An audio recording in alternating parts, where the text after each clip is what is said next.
चुनिंदा शेर। इसके कवि कैलाश सेंगर जी। किसी भी कविता रचना साहित्य को उसके बारे में जानने के लिए उसकी जानकारी भली भांति प्राप्त करने के लिए, उसे अच्छी तरह से समझने के लिए हमें उसके लेखक, रचनाकार या कवि का परिचय प्राप्त करना चाहिए। तो चलिए सबसे पहले हम कवि परिचय प्राप्त करते हैं।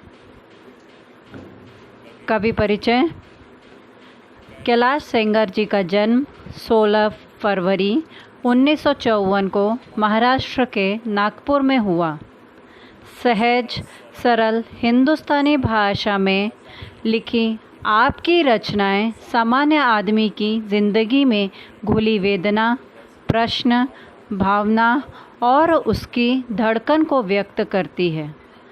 काव्य में किए जाने वाले मौलिक प्रयोगों और कथ्य के तीखेपन के कारण कैलाश सेंगर आज के गज़लकारों में महत्वपूर्ण और लोकप्रिय नाम हैं। गज़लों के अलावा गीत, कविता, कहानी, नाटक आदि विधाओं में भी इन्होंने लेखन कार्य किया है। पत्रकारिता के क्षेत्र में भी इनका उल्लेखनीय योगदान रहा है। हिंदी के साथ साथ मराठी भाषा पर भी इनका काफ़ी प्रभुत्व है। आपके लेख में प्रस्तुत विचार सोचने को बाध्य करते हैं, विवश करते हैं। इनकी साहित्यिक भाषा पाठकों के मन बुद्धि को झकझोर कर रख देती है। अब हम सभी कवि की प्रमुख रचनाओं के बारे में देखेंगे। प्रमुख कृतियाँ: सूरज तुम्हारा है गज़ल संग्रह, यहाँ आदमी नहीं जूते भी चलते हैं, सुबह होने का इंतज़ार, ये दोनों कहानी संग्रह हैं। अभी रात बाकी है, अनुदित साहित्य आदि, ये इनकी प्रमुख रचनाएं थीं। अब हम जो है विधा परिचय की तरफ बढ़ते हैं। उर्दू कविता का लोकप्रिय प्रकार गज़ल है, जिसे गढ़ने में शेरों की अहम भूमिका होती है। गज़ल की लोकप्रियता के फलस्वरूप इसे हिंदी ने भी अपना लिया है। गज़ल हिंदी में आते आते रूमानी भूमि से हटकर यथार्थ की ज़मीन पर खड़ी हो गई है। अर्थात इसमें वास्तविकता, व्यवहारिकता को जोड़ दिया गया है। मतलब उन चीज़ों से जो है इनका संबंध जोड़ा गया है। आजकल के जो गज़ल हैं वो व्यवहारिक जीवनों के आधार पर बनाए गए हैं। इन शेरों द्वारा हिंदी गज़लों ने अपनी अभिव्यक्ति शैली के बल पर लोकप्रियता प्राप्त की है। ये विधा परिचय था। अब हम जो है पाठ परिचय के बारे में देखते हैं। पाठ परिचय। प्रस्तुत शेरों में सामाजिक अव्यवस्था और विडंबना के विभिन्न चित्र शब्दों के माध्यम से व्यक्त किए गए हैं। इस सामाजिक अव्यवस्था में आम आदमी की अनसुनी कराहें और शेरों के माध्यम से कवि हम तक पहुंचाने का प्रयास करता है। विवशताओं के कारण आम आदमी अपनी पीड़ा अभिव्यक्त करने में स्वयं को असमर्थ पाता है। ये शेर उन्हीं विवशताओं को व्यक्त करने का माध्यम बन जाते हैं। मनुष्य की इस विवशता को और उसे समाप्त करने के प्रयासों को कवि ने वाणी प्रदान की है। चलिए अब हम देखते हैं कविता का पहला जो है गज़ल हम देखते हैं। ध्यान से सुनिएगा। गज़लों से खुशबू बिखराना हमको आता है, चट्टानों पर फूल खिलाना हमको आता है। बहुत खूब, एक बार फिर देखिए। गज़लों से खुशबू बिखराना हमको आता है, चट्टानों पर फूल खिलाना हमको आता है। कवि अपनी गज़लों व कविताओं से खुशबू फैलाना या बिखेरना अच्छी तरह जानता है। उसमें ऐसी हुनर, क्षमता या कला है कि वह अपने कार्य से, परिश्रम से चट्टानों पर भी फूल खिला सकता है। वह समाज को एक संदेश देना चाहता है कि उसे नेकी की राह पर ले जाने की सीख देना चाहता है। उसमें वो हुनर, वह क्षमता, वह कला है उसमें कि वह अपने कार्य से, अपने कामों से, परिश्रम से, मेहनत से चट्टानों पर भी फूल खिला सकता है। इस तात्पर्य असंभव कार्य को भी वह अपने सामर्थ्य से संभव कर सकता है। अतः कवि कठिन व चुनौतीपूर्ण कार्य करने में माहिर है, अर्थात वह चुनौतीपूर्ण कार्यों का सामना करने के लिए तैयार है, वह उसका मुकाबला करने के लिए भी तत्पर है। अर्थात हमें कठिन कार्यों को देखकर घबराना नहीं चाहिए, अपितु साहस से उसका सामना करना चाहिए। हम भी कवि की तरह चट्टानों पर फूल खिलाने के लिए सक्षम हैं। दूसरी पंक्तियाँ देखिए, दूसरे गज़ल। परिंदों को शिकायत है, कभी तो सुन मेरे मालिक, तेरे दानों भी शायद लगा है घुन मेरे मालिक। इसमें कवि कहते हैं कि परिंदों को अपने स्वामी या मालिक से शिकायत है। परिंदे अर्थात पक्षी, कि पक्षियों को अपने मालिक से शिकायत है कि कभी तो हमारी फरियाद सुन ले, कभी तो हमारी फरियाद सुन लो। आपकी कृपा दृष्टि से या मेहरबानी से जो अनाज या दाने खाने को मिलते हैं वे सब खोखले हैं। कवि इसमें बताना चाहते कि पक्षी किस तरह की गुहार लगाना चाह रहे हैं, कि किस तरह की फरियाद है उनकी। ये जो है गुहार इस तरह की है कि आपकी मेहरबानी से जो हमें अनाज या दाने खाने को मिल रहे हैं वो सब खोखले हैं, उनमें घुन अर्थात कीड़े लगे हुए हैं उसमें, और कीड़ों ने उन अनाजों को जो है खोखला कर दिया है, अर्थात बेकार कर दिया है। मालिक की दया दृष्टि पर भी संदेह है, उसकी दया दृष्टि ज्यों की त्यों नहीं मिलती, अर्थात व्यवस्था में कमियों या खामियों का भी परिणाम हो सकता है। हमारे यहाँ जो व्यवस्था है उसमें कई खामियां हैं, कई कमियां हैं, उसमें कई तरह की अव्यवस्था पाई जाती है।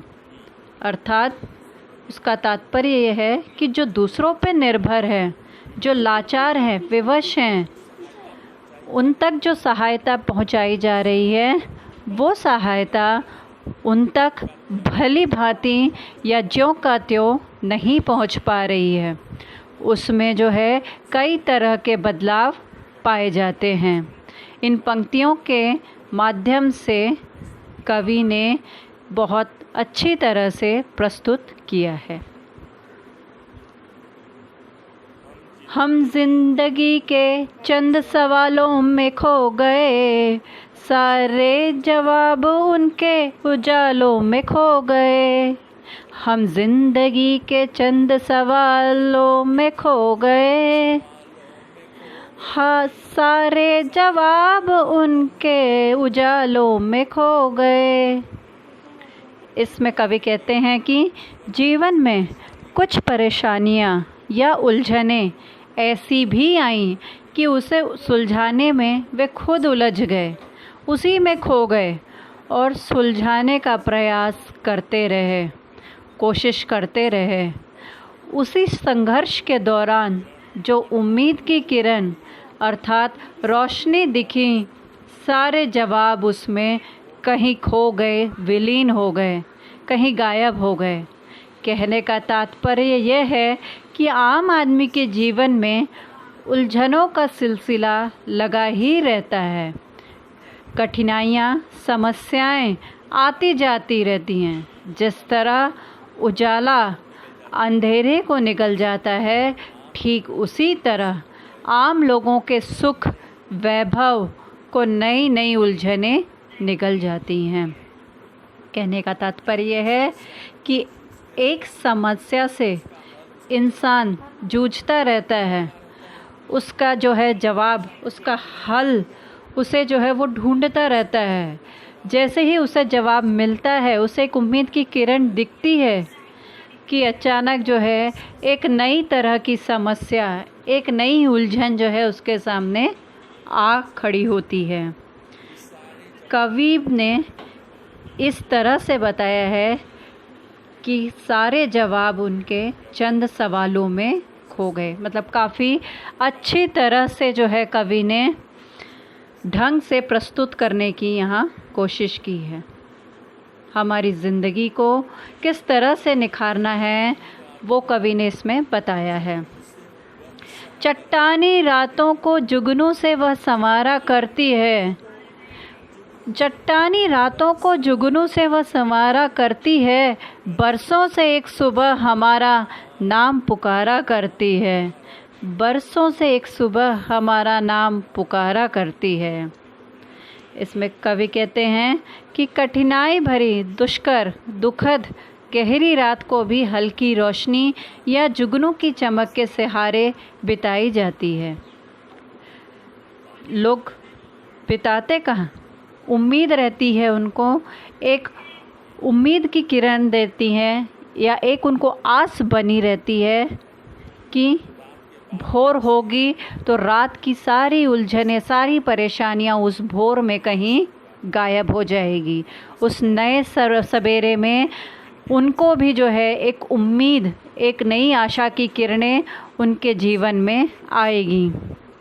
ठीक उसी तरह जैसे डूबते को तिनके का सहारा हो, उसी के साथ जीवन उबर जाता है, इस उम्मीद पर कि हर काली भयानक रात के बाद सुबह की नई किरणें नव जीवन लेकर आती हैं। परसों से यही सिलसिला चला आ रहा है कि सुबह की किरणें नई उम्मीद के साथ हमारा नाम पुकारा करती है, अर्थात जीने का उत्साह बढ़ाया करती है।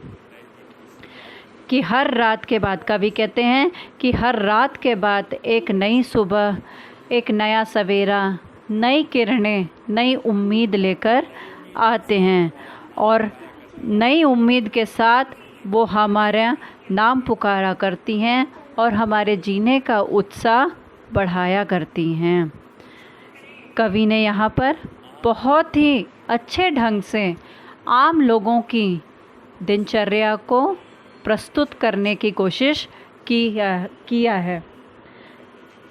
यहाँ पर जो है कवि ने रात को दुख का प्रतीक माना है और सुबह नई किरण जो है उसे सुख का प्रतीक माना है। रात के समय में दुख जो है वो अधिक बढ़ जाता है, लोगों को कष्ट देने लगता है क्योंकि रात बहुत गहरी होती है और ऐसे में उसका बीतना जो है काफ़ी मुश्किल होता है।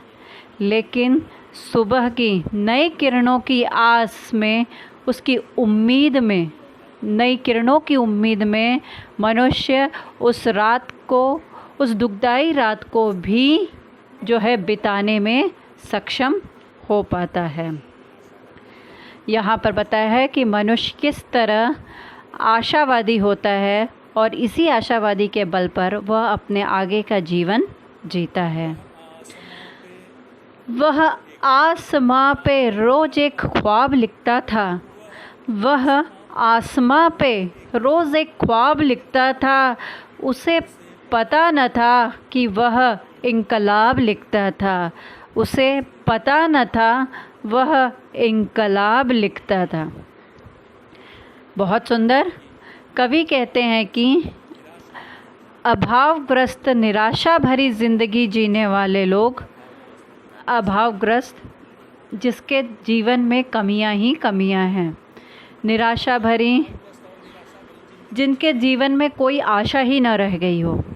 कवि कहते हैं कि जो अभावग्रस्त, निराशा भरी ज़िंदगी जीने वाले लोग भी जीवन में बदलाव या अपनी स्थिति में सुधार की उम्मीद रखते हैं वे आशावादी बनकर जीवन में बदलाव या परिवर्तन के सपने या ख्वाब देखते हैं। मतलब हर कोई व्यक्ति जो है बदलाव चाहता है। हर कोई भी व्यक्ति इस जीवन में ऐसा नहीं है कि जो चाहता है कि मैं इस दुख में ही पड़ा रहूं, क्योंकि हर एक व्यक्ति एक ख्वाब देखता है कि वो जो है आशावादी या जो है आशावादी बने। इसके अलावा उसके जीवन में भी सुख और सभी प्रकार के ऐशो आराम आए। वो ऐसा ख्वाब आसमान पर लिखते हैं, भले ही उन्हें यह सच्चाई पता नहीं होती कि उनके विचारों व ख्वाबों के मूल में परिवर्तन या क्रांति की चिंगारी छुपी हुई है। वे तो सिर्फ सुखद सपनों को संजोए रहते हैं जिससे उन्हें क्षणिक खुशी मिल जाती, अर्थात उन्हें थोड़ी सी खुशी पल भर के लिए वो खुश हो जाते हैं। लेकिन ऐसे लोगों के लिए उनके विचारों में कहीं ना कहीं क्रांति का बीज जो है, उसमें एक क्रांति की चिंगारी उसमें छुपी होती है। कवि ने यहाँ पर जो है उनकी वास्तविक स्थिति को बताने की कोशिश की है, उनकी गहराइयों को, मनुष्यों की, एक आम व्यक्ति की गहराइयों को समझने की कोशिश की है। हंसी से अपने आंसुओं को छुपा कर देखो, नया मुखौटा ये चेहरे पर लगा कर देखो। बहुत खूब। हंसी से अपने आंसुओं को छुपा कर देखो, नया मुखौटा ये चेहरे पर लगा कर देखो। कवि कहते हैं कि मनुष्य को अपने आंसुओं और दुखों को हंसी के पीछे छुपा कर रखना चाहिए, जिससे कि दूसरों को आंसुओं व उसके कारण का पता न चल सके। कवि ऐसा इसलिए कहना चाह रहे हैं क्योंकि इससे दुख कम नहीं होगा। हमारा जो दुख है, हमारी जो दुख तकलीफ़ पीड़ा है, जिसके कारण जो है हम रो रहे हैं, जिसके कारण हमारी आंखों में आंसू हैं, वो जो है दूसरों को बताने से कम नहीं हो जाएगा। क्योंकि अगर हम इसे दूसरों को बताएंगे तो वो लोग हमारा मजाक उड़ाते हैं। और जो है समाज में आजकल जो है काफ़ी विसंगतियाँ अर्थात बुराइयाँ बढ़ गई हैं। लोग हमारे दुख से दुखी होने का सिर्फ दिखावा करते हैं, इसलिए चेहरे पर हंसी का मुखौटा पहनकर चलना चाहिए। इसी में हमारी भलाई होती है, क्योंकि लोग हमारे आंसू पोंछने नहीं आते या हमारी सहायता करने नहीं आता।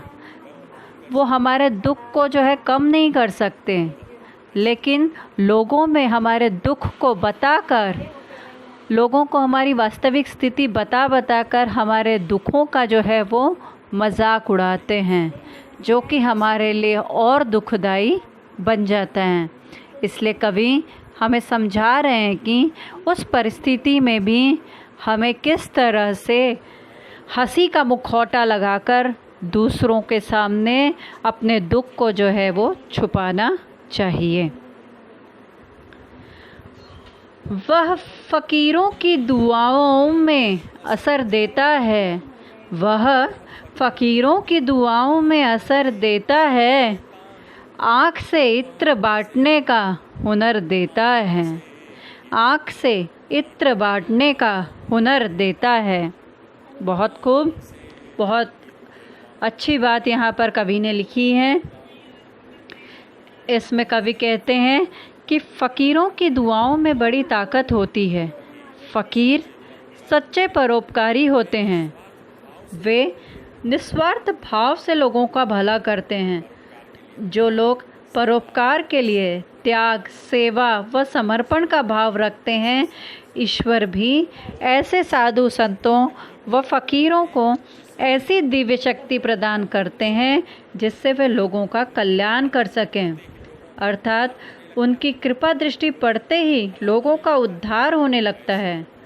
ऐसा गुण या ऐसी कला ईश्वर ही लोगों पर स्नेह व करुणा बरसाने के लिए देता है। सभी के जीवन में समान रूप से फूलों को खुशबू अर्थात खुशहाली बांटने का हुनर देता है। अगली पंक्तियाँ देखिए। इसमें लाशें भी मिला करती हैं, इसमें लाशें भी मिला करती हैं, तुम ज़रा देखभाल तो लेते। इसको माँ कह के पूजने वालों, इस नदी को खंगाल तो लेते। बहुत सुंदर। इसको माँ कह के पूजने वालों, इस नदी को खंगाल तो लेते।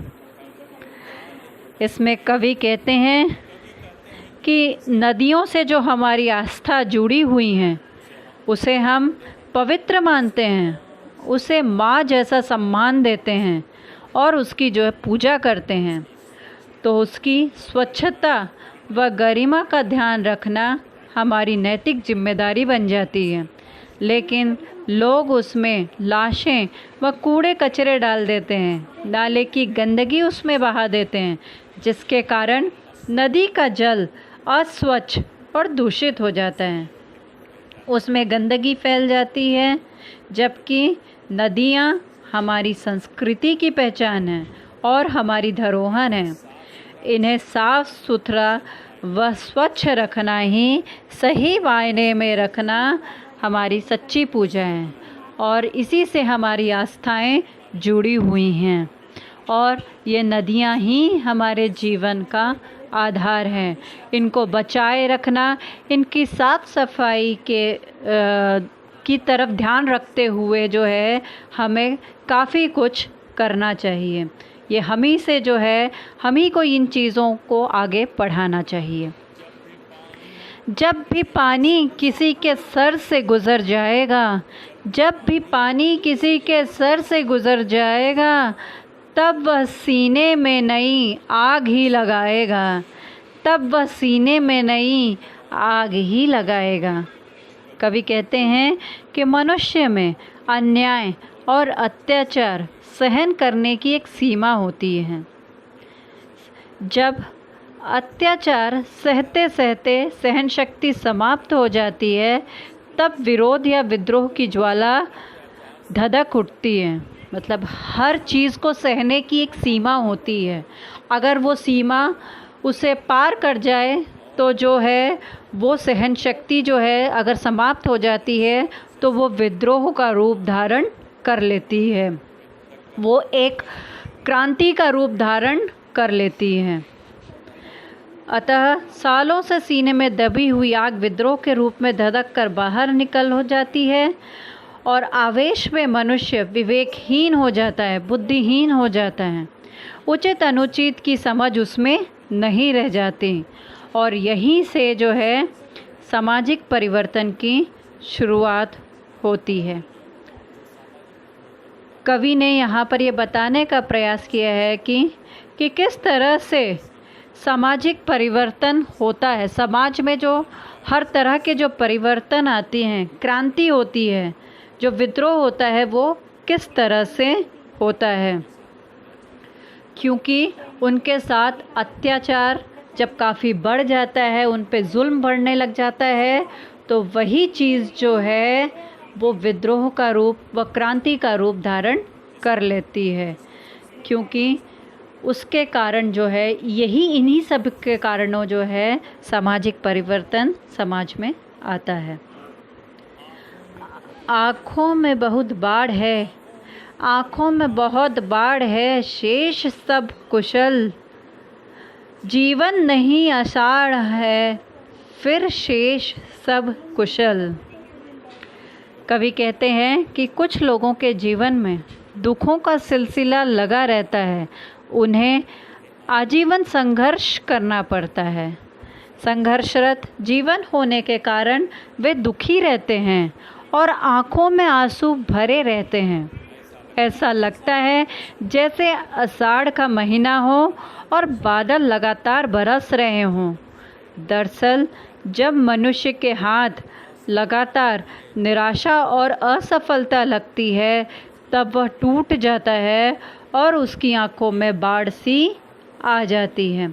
अतः उनके लिए फिर वही सामान्य जीवन सा हो जाता है और ऐसे दिखाने की कोशिश करते हैं कि जैसे कि सब ठीक हो, सब जैसे कि सब कुशल हो।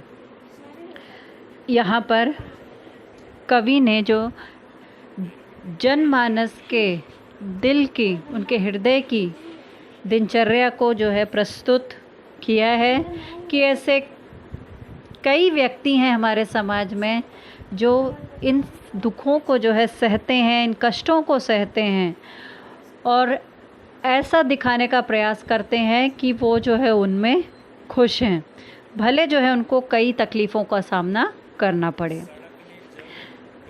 सड़क ने जब मेरे पैरों की उंगलियां देखीं, सड़क ने जब मेरे पैरों की उंगलियां देखीं, कड़कती धूप में सीने पे बिजलियां देखीं। वह बहुत सुंदर कवि कहते हैं कि उनके संघर्ष की व्यथा को, उनके दुख को, दर्द को सड़क ही समझ पाई है। दरअसल पैरों की उंगलियां, जख्म और छाले सब कुछ बयान कर रहे थे, जिसे देखकर सड़क भी हैरान हो गई। गर्मी की कड़कती दहकती धूप में कवि के सीने पर बिजलियां देखीं, अर्थात कवि के सीने में दबे दुख व व्यथा, उनकी पीड़ा को भी सड़क ने देख लिया, उसे महसूस किया और साथ ही उनके जोश व साहस का भी सहज अनुमान लगा लिया।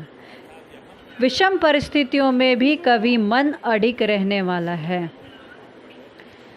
इसमें कवि ने बताया कि जिस तरह से एक मजदूर, श्रमिक कितनी भी कठिन परिस्थितियां हों, वह अपना काम में लगा रहता है। वह समाज में आने वाली, उसके समक्ष आने वाली हर परिस्थितियों का सामना करने के लिए तत्पर रहता है। सांस हमारी पराये धन सी लगती है, सांस हमारी पराये धन सी लगती है, साहूकार के घर गिरवी कंगन सी लगती है। कवि कहते हैं कि हमारी सांसें पराये धन अर्थात दूसरे के धन के समान है, जिस पर हमारा कोई नियंत्रण नहीं है। ये सांसें हमारे अधीन नहीं हैं, उस पर हमारा अधिकार नहीं है। सांसें हमारी हैं, पर नियंत्रण ईश्वर करता है, इस पे हमारा कोई अधिकार नहीं है। लेकिन इसका जो नियंत्रण है वो स्वामी अर्थात ईश्वर के हाथों में होता है। कवि को ये सांसें साहूकार के पास गिरवी रखे गए कंगन के समान लगती है। जब तक कंगन गिरवी के रूप साहूकार के पास होता है तो उस पर हमारा अधिकार नहीं होता। अतः हमारा जीवन अनिश्चित, क्षणिक व नश्वर है, जो कि कभी भी जो है नष्ट हो सकता है, क्योंकि हमारे इस सांसों का नियंत्रण जो है वो ईश्वर के हाथों में है। इसे सत्कर्मों में लिप्त करना चाहिए। इसमें कवि ने शरीर के बारे में बताया है कि हमें जो है अपने इस जीवन को बेकार नहीं जाने देना चाहिए, क्योंकि ये जीवन हमारे नियंत्रण में नहीं है। तो जब तक हो दूसरों की सेवा, दूसरों के लिए जियो। अगली पंक्तियाँ देखिए। किसी का सर खुला है तो किसी के पाँव बाहर हैं, जरा ढंग से तू अपनी चादरों को बुन मेरे मालिक। कवि कहते हैं कि इस संसार में सभी अभावग्रस्त जीवन जी रहे हैं। किसी का सिर खुला है तो किसी का पैर खुला है, अर्थात लोगों की आवश्यकताएं पूरी ही नहीं हो पा रही हैं। किसी न किसी तरह की कमी हर किसी के जीवन में है। कवि कहते हैं कि हे ईश्वर, कुछ ऐसी कृपा दृष्टि करिए, कुछ ऐसी व्यवस्था करिए या अपनी व्यवस्था में ऐसा सुधार करिए कि जिससे लोगों की मूलभूत आवश्यकताओं की पूर्ति हो सके। दूसरों तरफ मनुष्य को भी परिस्थितियों के अनुसार सामंजस्य या समझौता करना चाहिए। अर्थात कहने का तात्पर्य है कि इंसान की चादर जितनी लंबी हो उतना ही पैर उसे पसारना चाहिए। अर्थात अपने हालात के अनुसार मनुष्य को अपने आप को ढालना चाहिए, क्योंकि अगर वह हालात के अनुसार अपने आप को नहीं ढाल पाता तो उसे आगे दुख झेलना ही पड़ता है, क्योंकि अनावश्यक खर्च उनके जीवन में आ ही जाएंगे। वह जो मज़दूर मरा है वह निरक्षर था मगर वह जो मज़दूर मरा है वह निरक्षर था मगर अपने भीतर वह रोज़ एक किताब लिखता था। कवि कहते हैं कि जीवन से संघर्ष करते हुए मज़दूर मर गया है। वह निरक्षर था, अर्थात पढ़ा लिखा नहीं था, लेकिन वह परिश्रमी था। जब तक जीवित था उसके भी अरमान थे, उसके भी अपने सपने थे, जिसे उसने पूरा करने के लिए उसने आजीवन अपनी पूरी ज़िंदगी जो है संघर्ष में बिता दी। अपनी आशाओं को पूरा करने के लिए उसने हर विषम परिस्थितियों का सामना भी डटकर किया। जीते जी उसने हार नहीं मानी। कवि कहते हैं कि ऐसे मज़दूरों का जीवन किसी प्रेरणादायी पुस्तक से कम नहीं है। सच पूछो तो वह अनपढ़ मज़दूर हर रोज़ संघर्षमय जीवन से एक किताब लिखता था। कहने का तात्पर्य है कि उनकी रोज़मर्रा का जीवन ही एक खुली तरह की किताब होती है।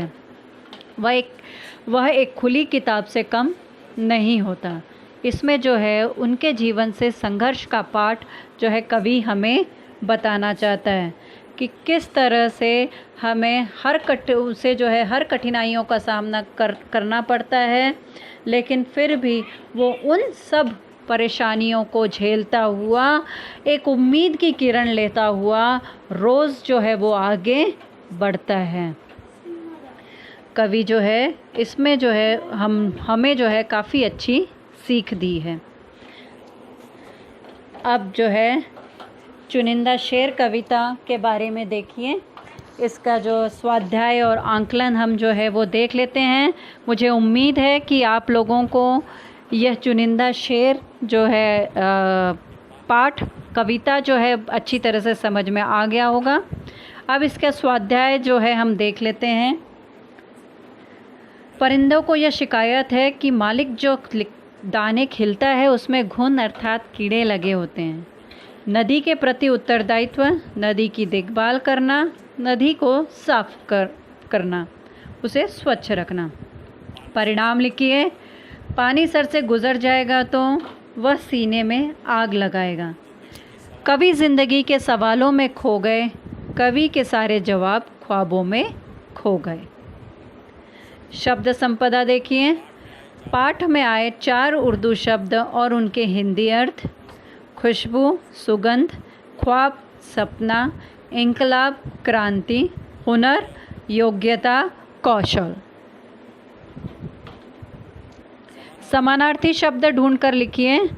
सुगंध खुशबू, पुष्प फूल, पक्षी परिंदा, उलाहना शिकायत, प्रकाश उजाला, निशा रात, आकाश आसमान, सपना ख्वाब, क्रांति इनकलाब, कौशल हुनर, नीर पानी, पथ सड़क, अनपढ़ निरक्षर। अभिव्यक्ति देखिए। आकाश के तारे तोड़ लाना, इस मुहावरे को स्पष्ट कीजिए। यहाँ पर जो है स्पष्ट करने का तरीका जो है बताया गया है। आकाश के तारे तोड़ लाना का आशय असंभव कार्य को संभव करके दिखाने से है। यह सब मनुष्य की लगन व परिश्रम पर निर्भर करता है। कोई भी कार्य इस संसार में ऐसा नहीं है जिसे मनुष्य न कर सके। वह अपने शारीरिक और मानसिक बल का प्रयोग करके मुश्किल से मुश्किल काम को आसानी से पूरा कर लेता है। इसके लिए उसे नियमित अभ्यास और ईमानदारी के साथ परिश्रम करने की आवश्यकता होती है। इससे काम पूरा करने में सहजता होती है। जैसे चट्टानों पर फूल खिलना, पहाड़े तोड़कर राह बनाना, रेत में पानी निकालना आदि कार्य इसके उदाहरण हैं। अतः मनुष्य कठोर परिश्रम की बदौलत आकाश के तारे तोड़ने का कार्य कर सकता है। दूसरा देख लीजिए, क्रांति कभी भी अपने आप नहीं आती, वह लाई जाती है। इस कथन पर अपने विचार लिखिए। क्रांति कभी भी अपने आप नहीं आती, वह लाई जाती है। मैं इस कथन से पूरी तरह सहमत हूँ, क्योंकि क्रांति किसी अव्यवस्था, सत्ता या प्रणाली के खिलाफ होती है जिसके लिए भूमिका तैयार होती है। इसमें समय लगता है। जब मनुष्यों पर अत्याचार, अन्याय या ज्यादती होती है तो उनमें विद्रोह की भावना पनपती है। सहन शक्ति खत्म होने के बाद विद्रोह की चिंगारी जल उठती है और उसे आग की लपट बनने में थोड़ा समय लग जाता है। इसमें एक विशिष्ट वर्ग या जन समुदाय इकट्ठा हो जाते हैं और विद्रोह की बिगुल फूंक देते हैं। जैसे जैसे उनकी संख्या व तादाद बढ़ती जाती है, विद्रोह भी तेज हो जाता है, जिसके फलस्वरूप सामाजिक क्रांति या अन्य क्रांति प्रशस्त होती है, अर्थात पूरी तरह से बदलाव हो जाता है। अतः यह सच है कि असंतुष्ट समाज या वर्ग के विरोधी से ही क्रांति होती है। यह अपने आप नहीं आती, बल्कि लाई जाती है। रसास्वादन देख लीजिए, यह महत्वपूर्ण होता है। इसमें जो है परीक्षा में, ये जो है परीक्षा में जो है 2 अंक के लिए जो है पूछी जाती है, 2-4 अंक के लिए ये पूछी जाती है। कवि की भावुकता और संवेदनशीलता को समझते हुए चुनिंदा शेर का रसास्वादन कीजिए। शीर्षक है चुनिंदा शेर, रचनाकार कैलाश सेंगर जी हैं। तीसरा पॉइंट है इसका कि केंद्रीय कल्पना। कविता द्वारा कवि ने सामाजिक अव्यवस्था और अत्याचार का शिकार आदमी की व्यथा को उजागर करना चाहता है। सामाजिक अव्यवस्था में आम आदमी की अनसुनी कराहें व मनोदशा को प्रस्तुत करना ही कविता की केंद्रीय कल्पना है। विवशताओं के कारण आम आदमी अपनी पीड़ा अभिव्यक्त करने में स्वयं को असमर्थ पाता है। यह कविता उन्हीं विवशताओं को व्यक्त करने का माध्यम है। कवि का भावुक मन मनुष्य की इस विवशता को समाप्त करके न्याय दिलाने में प्रयासों को सफल करना चाहता है। प्रतीक विधान।